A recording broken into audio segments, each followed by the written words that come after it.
मैं चाहता हूं हम अपने हाथों को उठाकर सबसे पहले आज पंजाब के लिए, हिमाचल के लिए हम प्रार्थना करेंगे। हरियाणा के लिए अपने हाथों को उठाकर खुदावन उस पृथ्वी को इजाजत दे और वो सारे पानी को पी ले खुदावन तेरे जीवित नाम में। ये पृथ्वी, हाँ खुदा बाप ऐसा ही हो। अपने लोगों को छुटकारा दे खुदावन।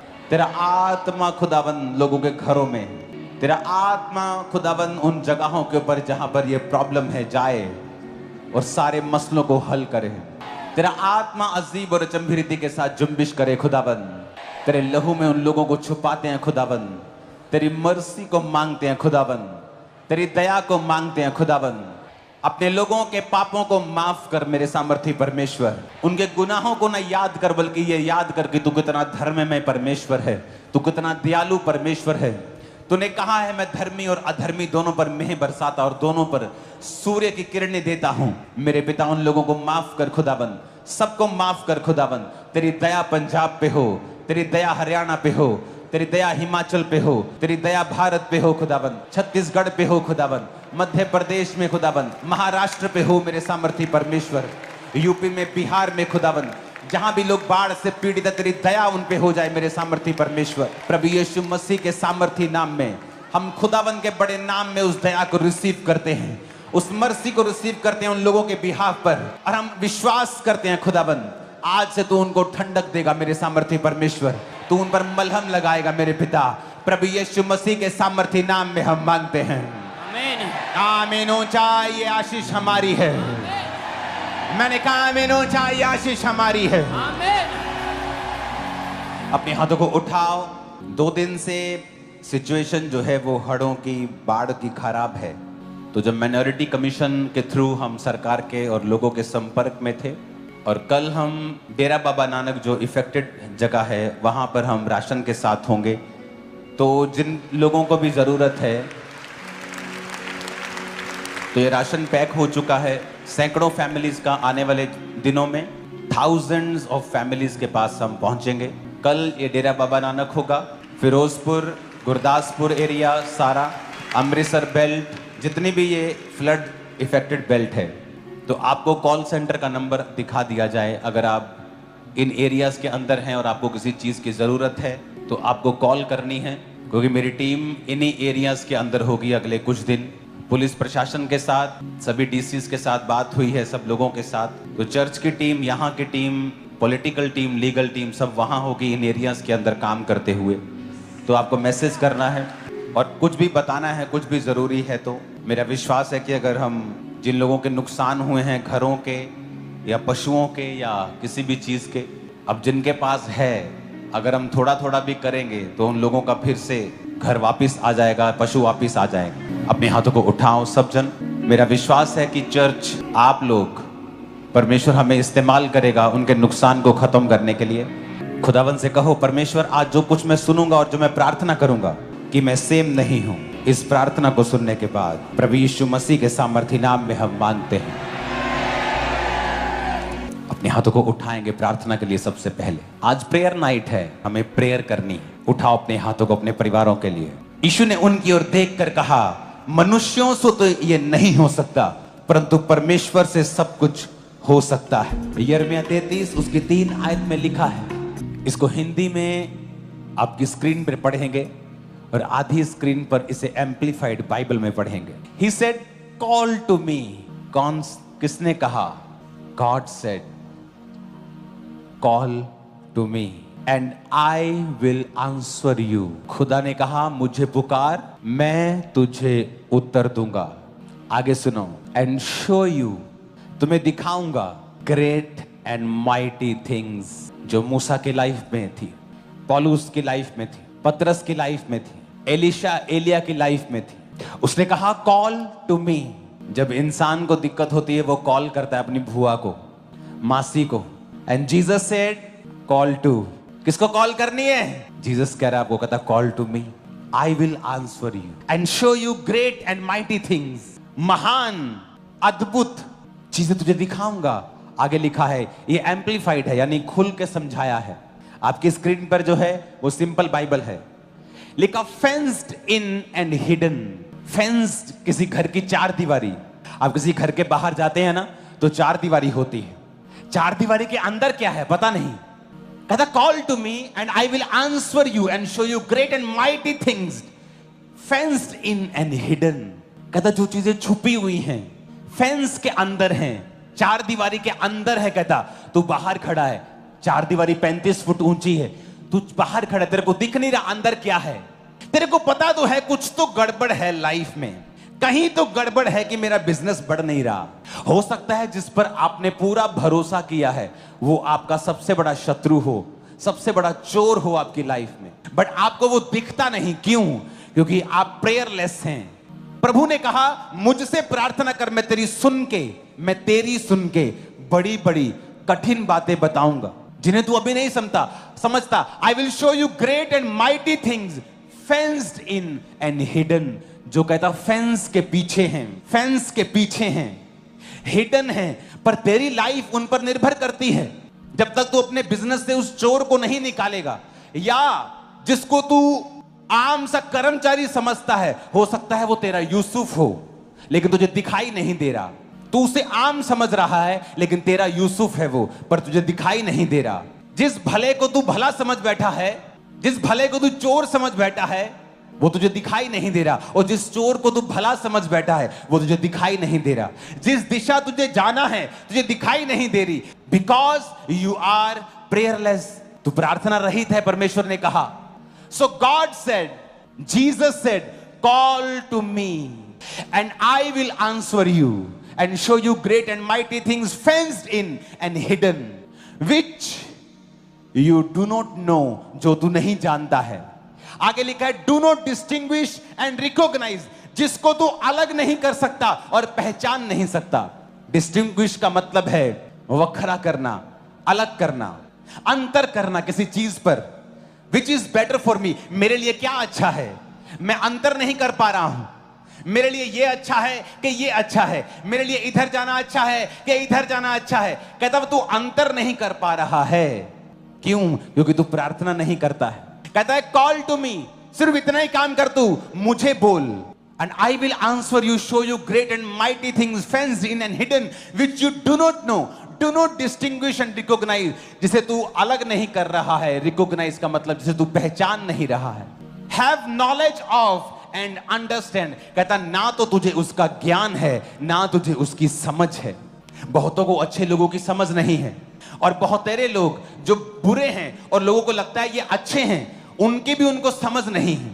इसलिए जब एक मिनिस्ट्री में एक लीडर डिसीजन लेता है, कईयों को लगता है ओ ये तो बड़ा अच्छा आदमी था, यहां से चला गया। कुछ लोग ये तो बड़ा गंदा था, यहां चला गया। आपको नहीं पता क्या हो रहा है, क्योंकि परमेश्वर ने कहा मैं हिडन चीजें दिखाऊंगा, जिसकी तुझे नॉलेज नहीं, ज्ञान नहीं है, जिसका तुझे समझ नहीं है, जिसको तू अलग नहीं कर रहा है, जिसको तू पहचान नहीं रहा है, जो फेंस इन है, दीवार के पीछे हैं, हिडन है। कहता call to me and I will answer you, मैं तुझे जवाब दूंगा। हम प्रभु के सामने रोते हैं, प्रभु तू कुछ क्यों नहीं करता है, तू कुछ क्यों नहीं करता, तुझे मेरी बीमारी दिख नहीं रही। मैं आपको बोल रहा हूं, आप ऐसा बोल बोल के मर जाएंगे और कोई जवाब नहीं आएगा, क्योंकि परमेश्वर ने आपको अधिकार दिए। जब तक आप उन अधिकारों का खुद प्रयोग नहीं करेंगे, जब तक आप खुद जीसस क्राइस्ट की जगह पर खड़े होकर आप डांटेंगे नहीं बीमारियों को, और अपने ऊपर शब्दों को घोषित नहीं करेंगे, डिक्लेरेशन नहीं करेंगे, घोषणाएं नहीं करेंगे। एक पास्टर दुष्ट आत्मा परमेश्वर से बात कर रहा था, तो प्रभु बात कर रहा था उससे, और दुष्ट आत्मा आ गई बंदर के रूप में और उसे चिढ़ाने लगी करके। वो डिस्ट्रैक्ट हो गया, वो उसे अंदर से गुस्सा आने लगा कि परमेश्वर इस दुष्ट आत्मा को दूर क्यों नहीं कर रहा। परमेश्वर को पता है कि जब से ये दुष्ट आत्मा आई है, मुझे बात सुननी प्रभु की बंद हो गई, मैं डिस्ट्रैक्ट हो गया हूं। प्रभु ने दूर नहीं किया। थोड़ी देर के बाद गुस्सा आ गया, बोला ए दुष्ट आत्मा भाग जा यीशु मसीह के नाम में, और शैतान चला गया। परमेश्वर ने उससे बात करनी शुरू कर दी। उसने प्रभु से पूछा, प्रभु आपने दुष्ट आत्मा को दूर क्यों नहीं किया। परमेश्वर ने कहा मैं दूर नहीं करूंगा, क्योंकि मैंने चर्च को अधिकार दे दिया है दूर करने का, तब तो दूर करेगा। आप उस कैंसर से, आप उस बीमारी से मर जाएंगे अगर आप उसके खिलाफ लड़ेंगे नहीं तो। आप कहेंगे प्रभु तू कुछ क्यों नहीं करता, प्रभु मुझे चंगा कर, जबकि बाइबल कहती तुम चंगे हो चुके। अब लेना है, शैतान को डांटना है। शैतान ढीठ है, वो वचन के खिलाफ खड़ा है। ये बताने के लिए कि ऐसा नहीं है, आपको घोषणाओं से वो लेना है। एक क्रिश्चियन लड़का यंग रोज शराब पी के घर आता था। घर वाले मना करते थे शराब मत पी, शराब मत पी। वो फिर पीता था, फिर घर आता था। मम्मी उसकी आत्मिक थी, प्रार्थना करती थी, फिर शराब पीता था। ऐसा लगता था कि जैसे प्रार्थना कबूल नहीं हो रही, शैतान पर हमारा कोई कब्जा नहीं है। ये सब बातें ऐसे ही हैं। शराब कम होने की वजह से बढ़ गई, उसे नाली में गिरा हुआ लोग लेके घर आते थे, मरा हुआ समझ के कई बार लेके आते थे, और लोग बोलते थे बेवड़ा है ये, बेवड़ा, इसने अपने घर वालों का नाम खराब कर दिया है। उसकी मां बोलती थी ये बेवड़ा नहीं है, ये एक दिन खुदा का दास बनेगा। आप मुझे अपने वर्ड्स बताओ, मैं आपकी लाइफ आपको बताऊंगा क्या है। Good people, best people are suffering because of their words. अपने शब्दों की वजह से अच्छे लोग सफर कर रहे हैं आज इस दुनिया में। वर्ड्स, बोल, शब्द एक हथियार हैं। आपके हाथ के चाकू को आप अपने हाथ को काटने के लिए भी इस्तेमाल कर सकते हो, और दुश्मन को भी अपने आप से दूर रख सकते हो। सब्जियां भी काट सकते हो और अपना पेट भर सकते हो, और अपना हाथ काट कर अपना खून भी निकाल सकते हो। वर्ड्स एक चाकू की तरह हैं, एक बंदूक की तरह हैं, जो जंगली जानवरों से आपकी रक्षा भी कर सकता है, लेकिन आपको यूज करना अगर नहीं आता है, वो आपको घायल भी कर सकता है। परमेश्वर ने वायदा किया है 2025 में वो चर्च को एक नई दिशा, एक नए रलम में, एक नए सामर्थ्य में और एक नए ऊंचाई के ऊपर लेके जाएगा, और वो शुरू हो चुका है। आप लोग भीख नहीं मांगेंगे, खुदा कुछ कर। आप बैठेंगे प्रार्थना में रोज और कहेंगे बीमारी को निकल, कहेंगे अपने बच्चों को शाइन इन जीसस नेम, कहेंगे नो मोर डिले, कोई डिले नहीं यीशु मसीह के नाम में। जहां भी मेरा हस्बैंड है, वाइफ है, फ्यूचर, और वो डिले में है, यीशु के नाम में आए और अभी आए। आप बोलेंगे ऐसा, क्योंकि लोग आपको बोल रहे 35 की हो गई तू कब शादी करेगी, और आपको लगता है खुदा कुछ करेगा। उस औरत ने बोला ये मेरा बेटा नहीं, ये बेवड़ा नहीं, ये मेरा बेटा है, और ये खुदा की सेवा करेगा। वो पास्टर बना, बड़े काम किए। वर्ड्स, शब्द आपके होठों के ताकतवर है। आप बीमारी की हीलिंग का इंतजार करते करते प्रभु से मर जाएंगे अगर आप इनको यूज नहीं करेंगे। आपको खड़े होना होगा, आपको डिक्लेयर करना होगा, सामर्थ्य प्रार्थना करनी होगी। जब तक आपको रिजल्ट नहीं मिलता, आपको पुकारना होगा, खुले गले से पुकारना होगा। वो बंद करके मुंह बैठकर प्रार्थना करके मनन करने, वो वाली प्रार्थना नहीं चलेगी। कई बार आपको गले खोल कर पुकारना होगा, परमेश्वर यीशु तेरे वचन में लिखा है, जाग और उठ, जाग मेरे लिए, जाग मेरे परिवार के लिए, जाग मेरी सेवकाई के लिए। परमेश्वर आपको मुंह खोलना होगा, जाग मेरे फाइनेंस के लिए मुंह खोलना होगा। कहता कॉल टू मी, तुझे मालूम नहीं तेरी सेहत में क्या गड़बड़ है, कुछ छुपा हुआ है, मैं तुझे दिखाऊंगा ना, मुझे पुकार, मैं दिखाऊंगा क्या प्रॉब्लम है, कहां गड़बड़ है, मैं तुझे दिखाऊंगा। डॉक्टर फेल हो जाते हैं कई बार, मैंने एक्सपीरियंस किया, और जब प्रभु आपसे बात करता है हल हो जाता है। प्रॉब्लम कहां है? पुकारने में। कलीसिया बहुत डल है पुकारने में, वो प्रार्थना रहित है। वो आधा घंटा बैठ के बुड़ बुड़ करने, प्रभु कुछ कर, प्रभु जी तुसी कुछ कर दे क्यों नहीं। ये प्रेयर नहीं है, ये प्रेयर नहीं है, ये रॉन्ग प्रेयर है, रॉन्ग प्रेयर। आप रॉन्ग रास्ते पे स्कूटर बाइक ले जाएंगे, आप अपने घर नहीं पहुंचने वाले हैं। हाँ, चल रहे हैं, सफर कर रहे हैं, पेट्रोल फूक रहा है, हवा भी आ रही है माथे पे, स्कूटर चल भी रहा है, लेकिन आप पहुंचेंगे कहीं नहीं। हमें प्रेयर्स करनी होंगी, डिक्लेरेशन करनी होगी, घोषणाएं करनी होगी, डिक्लेरेशन करनी होगी अपनी लाइफ के ऊपर, चर्च के ऊपर, आपके ऊपर, बच्चों के ऊपर, फाइनेंस के ऊपर। बोलना होगा चीजों को, वो की काम करें।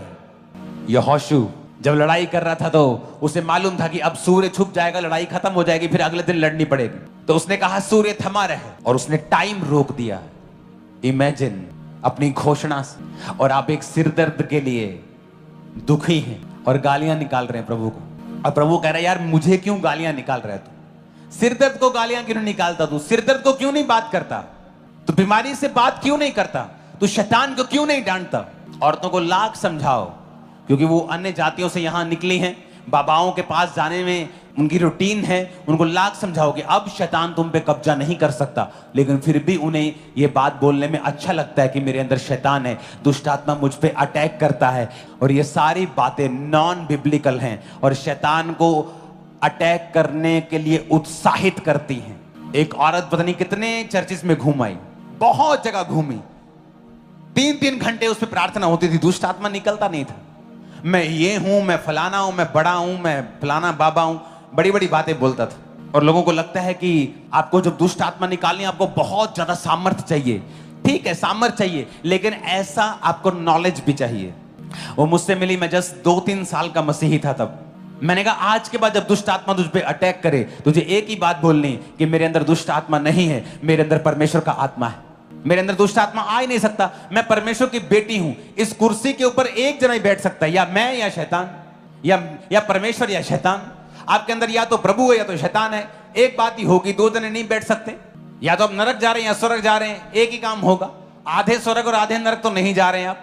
तो मैंने कहा तेरे को जो भी हो जाए, आप इमेजिन करो जब 2 बार उस पर प्रार्थना हुई, वो खेली और खेलते खेलते भी ये बोल रही थी कि मेरे अंदर परमेश्वर का आत्मा है। 1 महीने के अंदर पूरी तरह से डिलीवर थी। शैतान सदा के लिए छोड़ के जा चुका था, क्योंकि अब उसने सिम्टम देखने बंद कर दिए थे कि मुझे सिम्टम्स क्या है। सिर दर्द हो रहा है तो शैतान है, अगर मेरे अंदर ऐसा घबराहट हो रही है और सिर घूम रहा है तो शैतान है। मैंने कहा शैतान तुझे धोखा देता रहेगा और तू कभी भी आजाद नहीं होगी जब तक तू अपने मुंह से नहीं बोलेगी। उसने अपने मुंह से बोलना शुरू किया, पूरी तरह से फ्री हुई। Words words words are powerful. बना सकते हैं, बिगाड़ सकते हैं, आगे ले जा सकते हैं, पीछे ले जा सकते हैं। अगर आपके वर्ड्स हैं कि इस मिनिस्ट्री में मैं बहुत ब्लेस होने वाला हूं, तो आपके साथ ऐसा ही होगा। और अगर आप बोलेंगे कि यहां कुछ नहीं होने वाला, तो आपके साथ वैसा ही होगा। मैं फाइनेंशियली ब्लेस होने वाला, वर्ड्स। मेरे बच्चे टॉप के ऊपर होंगे, वर्ड्स। मैं ब्लेस्ड हूं, हील हूं, डिलीवर हूं, वर्ड्स। कहता फेंस्ड इन है, हिडन है। You do not know, you do not distinguish and recognize and have knowledge and of and understand। ना तू समझता है, ना तेरे को ज्ञान है, ना वो तेरे सामने तू अलग कर सकता है, ना तू उसे पहचानता है। वो फेंस के पीछे हैं, हिडन है, छुपी हुई हैं। लेकिन अगर तू मुझसे प्रार्थना करेगा, मैं सब दिखाऊंगा तुझे, सब दिखाऊंगा। I will show you everything, great thing, mighty thing. किसने कहा है ये? पॉलिटिशियन ने कहा होता तो मुकर जाता, वो हो सकता है। किसी इंसान ने कहा होता मुकर जाता, लेकिन परमेश्वर ने कहा है, वो मुकरता नहीं। उसने कहा है मैं तुझे ग्रेट चीजें दिखाऊंगा, महान चीजें दिखाऊंगा, सामर्थ्य चीजें दिखाऊंगा, ऐसी चीजें कि तेरा पूरी जिंदगी तेरी वाह वाह का हो जाएगी, जिसे तू अभी नहीं समझता। बट कॉल टू मी, मुझसे प्रार्थना कर। रोमियो 8 उसकी 28 में लिखा है, हम जानते हैं कि जो लोग परमेश्वर से प्रेम रखते हैं उनके लिए सब बातें मिलकर भलाई को उत्पन्न करती हैं, अर्थात उन्हीं के लिए जो उसकी इच्छा के अनुसार बुलाए गए। अपने हाथों को उठा के बोलो, परमेश्वर मैं तुझसे प्यार करता हूं और विश्वास करता हूं कि मेरी जिंदगी में जो भी हो रहा है वो भलाई को पैदा कर रहा है। मेरी परीक्षाएं भलाई को पैदा कर रही हैं, मेरी सारी परीक्षाएं भलाई को पैदा कर रही हैं, मेरी तंगियां भलाई को पैदा कर रही हैं, बीमारियां भलाई को पैदा कर रही हैं, क्योंकि मैं चंगा हो चुका हूं और ये सब परीक्षाएं मेरे भले के लिए हैं। अपनी परीक्षा का नाम लो और बोलो, ये मेरे लिए भलाई को पैदा कर रही है यीशु के नाम। मेरे लिए भलाई को पैदा कर रही है यीशु के सामर्थ्य नाम में। मेरी परीक्षाएं मेरे लिए भलाई को पैदा कर रही है। मेरी परीक्षाएं मेरे लिए भलाई को पैदा कर रही है। ये परीक्षाएं मेरे लिए भलाई का कारण है। ये परीक्षाएं मेरे लिए भलाई का कारण है यीशु के सामर्थ्य नाम में। मेरे परिवार में देखूंगा, अपनी सेहत में देखूंगा, अपने फाइनेंस में देखूंगा। मांगो यीशु के नाम में, घोषणा करो, फाइनेंस में भलाई को देखूंगा। ऊंची आवाज में भलाई को देखूंगा अपनी लाइफ में, सेवकाई में, अपने फाइनेंस में, सेहत में, लाइफ में। मैं परमेश्वर की भलाई को देखने वाला हूं। ऊंची आवाज में डिक्लेयर करो, घोषणा करो, हम भलाई को देखेंगे। मैं घोषणा करता हूं अपनी सेहत में मैं भलाई को देखूंगा। घोषणा करता हूं परमेश्वर की भलाई को मैं देखूंगा। बोला, मैं डिक्लेयर करता हूं, मैं एक्सपीरियंस करूंगा परमेश्वर की भलाई को, वफादारी को मैं वरी नहीं करूंगा। मैं अपना विश्वास परमेश्वर पर रखूंगा। वो मुझे फेल नहीं होने देगा। मैं फेल नहीं होगा। मैं वो सब करूंगा जिसके लिए मैं बुलाया गया हूँ। ये मेरी घोषणा है। मेरे साथ सब भला होगा। बोला, मेरे साथ सब भला होगा। मैं घोषणा करता हूँ, मेरे साथ सब भला होगा। मेरे बच्चों के साथ, मेरी लाइफ के साथ, मेरे परिवार के साथ भला होगा। मैं घोषणा करता हूँ, फिर से कहो, भला होगा।